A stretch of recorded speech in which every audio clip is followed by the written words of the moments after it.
Plus d'entre nous disent que Dieu ne les répond pas, ou Dieu traîne à les répondant. Écoute, arrêtons de faire de Dieu comme si il était notre ami ou notre pote. Dieu, c'est pas comme ça. Il y a d'autres qui en ont fait comme c'est devenu une habitude en fait. Vous priez de la manière répétitive. Vous priez des prières en répétition. Il y a d'autres qui ont même fait des répertoires. Laisse-moi te dire, Dieu n'est pas sous pression humaine. Dieu ne répond pas à la pression humaine. Dieu ne répond pas sous la volonté de la chair. Dieu répond par rapport à son temps fixé et par rapport aussi à sa volonté. Cependant, je vais y aller avec deux exemples pour bien parler, pour bien clarifier ce que je suis en train de dire ici. Je suis dans les livres d'Exode. Je vais simplement prendre le livre d'Exode, le 3e chapitre à partir du 7e verset.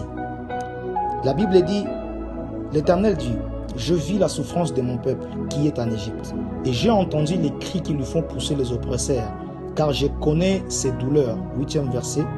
Je suis descendu pour les délivrer de la main des Égyptiens et pour les faire monter des pays, dans un bon et vaste pays, dans un pays où coule le lait et le miel, dans les lieux qu'habitent les Cananéens, les Hittites, les Amoréens, les Phérésiens, les Éviens et les Jubistes.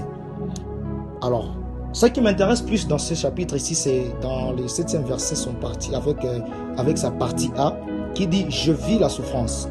Si vous comprenez bien ce qu'ils lisent la Bible, les gens d'Israël avaient traîné beaucoup plus en Égypte, avec beaucoup d'années qu'ils ont subi là-bas sous l'esclavagisme, étant affligés par la souffrance aussi en Égypte.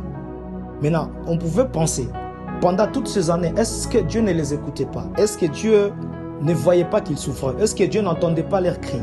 Maintenant, pourquoi c'est seulement les jours où Dieu lui-même a décidé de visiter Moïse qu'il a dit, maintenant j'ai entendu?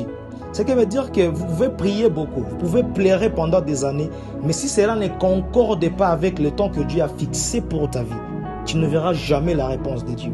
C'est pourquoi il est très important, il est très crucial de chercher ce que Dieu veut et quel est le temps qu'il a fixé pour la situation que tu es en train de vivre dans ta vie. C'est pourquoi il nous a même envoyé le Saint-Esprit afin que le Saint-Esprit continue à nous révéler certaines choses. Je vais prendre le deuxième exemple, qui est celui de Jésus, étant son fils unique qu'il a envoyé sur la terre afin de sauver l'humanité tout entière.